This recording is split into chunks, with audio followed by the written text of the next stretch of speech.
بسم اللہ الرحمن الرحیم۔ حضرت ابو ذر غفاری رضی اللہ تعالی عنہ کا اسلام۔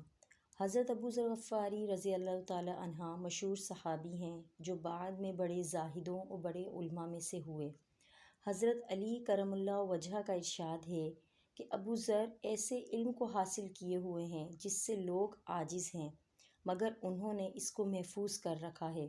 جب ان کو حضور اقدس صلی اللہ علیہ وآلہ وسلم کی نبوت کی پہل خبر پہنچی تو انہوں نے اپنے بھائی کو حالات کی تحقیق کے واسطے مکہ بھیجا کہ جو شخص یہ دعویٰ کرتا ہے کہ میرے پاس وحی آتی ہے اور آسمان کی خبریں آتی ہیں، اس کے حالات معلوم کریں اور اس کے کلام کو غور سے سنیں۔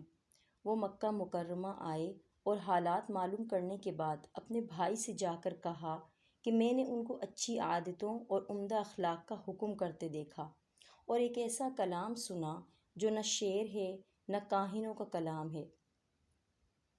ابو ذر رضی اللہ تعالی عنہ کی اس بات سے مطمئن تسلی نہ ہوئی تو خود سامان سفر کا ارادہ کیا اور مکہ پہنچے اور سیدھے مسجد حرام میں گئے۔ حضور صلی اللہ علیہ وآلہ وسلم کو پہچانتے نہیں تھے اور کسی سے پوچھنا مصلحت کے خلاف سمجھا۔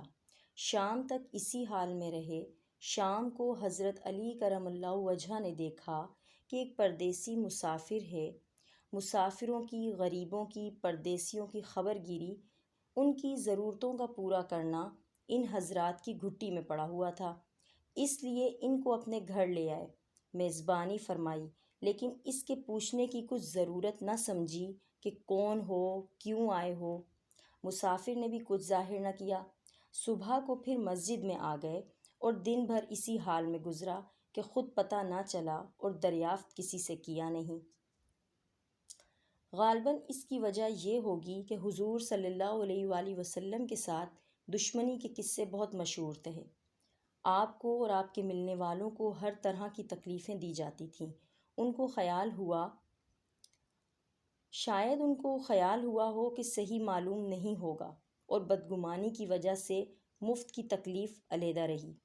دوسرے دن شام کو بھی حضرت علی رضی اللہ تعالی عنہ کو خیال ہوا کہ پردیسی مسافر ہے، بظاہر جس غرض کے لیے آیا ہے وہ پوری نہیں ہوئی، اس لیے پھر اپنے گھر لے آئے اور رات کو کھلایا سلایا، مگر پوچھنے کی اس رات بھی نوبت نہ آئی۔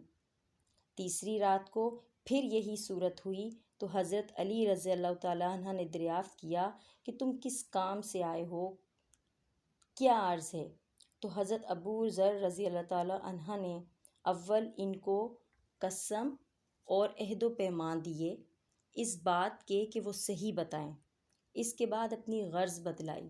حضرت علی کرم اللہ وجہ نے فرمایا کہ وہ بے شک اللہ کے رسول ہیں اور صبح کو جب میں جاؤں تو تم میرے ساتھ چلنا، میں وہاں تک پہنچا دوں گا، لیکن مخالفت کا زور ہے، اس لیے راستے میں اگر مجھے کوئی شخص ایسا ملا جس سے میرے ساتھ چلنے کی وجہ سے تم پر کوئی اندیشہ ہو تو میں پیشاب کرنے لگوں گا یا اپنا جوتا درست کرنے لگوں گا۔ تم سیدھے چلتے رہنا، میرے ساتھ ٹھہرنا نہیں، جس کی وجہ سے تمہارا میرا ساتھ ہونا معلوم نہ ہو۔ چنانچہ صبح کو حضرت علی کرم اللہ وجہ کے پیچھے پیچھے حضور صلی اللہ علیہ وآلہ وسلم کی خدمت میں پہنچے۔ وہاں جا کر بات چیت ہوئی، اسی وقت مسلمان ہو گئے۔ حضور اقدس صلی اللہ علیہ وآلہ وسلم نے ان کی تکلیف کے خیال سے فرمایا کہ اپنے اسلام کو ابھی ظاہر نہ کرنا، چپکے سے اپنی قوم میں چلے جاؤ، جب ہمارا غلبہ ہو جائے اس وقت چلے آنا۔ انہوں نے عرض کیا، یا رسول اللہ، اس ذات کی قسم جس کے قبضے میں میری جان ہے کہ اس کلمہ توحید کو ان بے ایمانوں کے بیچ میں چلا کے پڑھوں گا۔ چنانچہ اسی وقت مسجد حرام میں تشریف لے گئے اور بلند آواز سے اشہد ان لا الہ الا اللہ و اشہد ان محمد رسول اللہ پڑھا۔ پھر کیا تھا، چاروں طرف سے لوگ اٹھے اور اس قدر مارا کہ زخمی کر دیا، مرنے کے قریب ہو گئے۔ حضور صلی اللہ علیہ وآلہ وسلم کے چچا حضرت عباس رضی اللہ تعالی عنہ جو اس وقت تک مسلمان بھی نہیں ہوئے تھے، ان کے اوپر بچانے کے لیے لیٹ گئے اور لوگوں سے کہا کہ کیا ظلم کرتے ہو، یہ شخص قبیلہ غفار کا ہے اور یہ قبیلہ ملک شام کے راستے میں پڑتا ہے، تمہاری تجارت وغیرہ سب ملک شام کے ساتھ ہے، اگر یہ مر گیا تو شام کا جانا آنا بند ہو جائے گا۔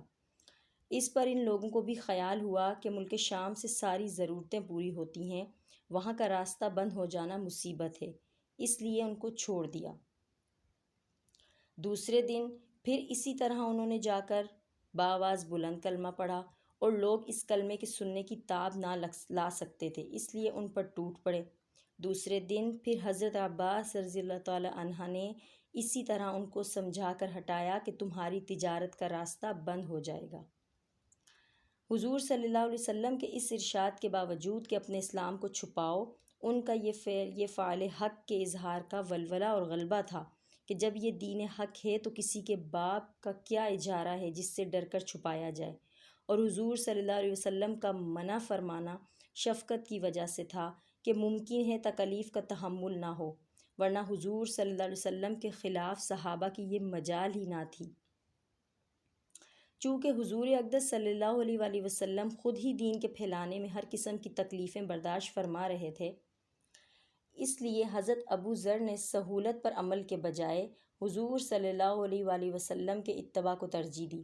یہی ایک چیز تھی کہ جس کی وجہ سے ہر قسم کی ترقی دینی و دنیاوی صحابہ کرام رضی اللہ تعالی عنہ کے قدم چوم رہی تھی، اور ہر میدان ان کے قبضے میں تھا کہ جو شخص بھی ایک مرتبہ کلمہ شہادت پڑھ کر اسلام کے جھنڈے کے نیچے آ جاتا تھا، بڑی سے بڑی قوت بھی اس کو روک نہ سکتی تھی، اور نہ بڑے سے بڑا ظلم اس کو دین کے اشاعت سے ہٹا سکتا تھا۔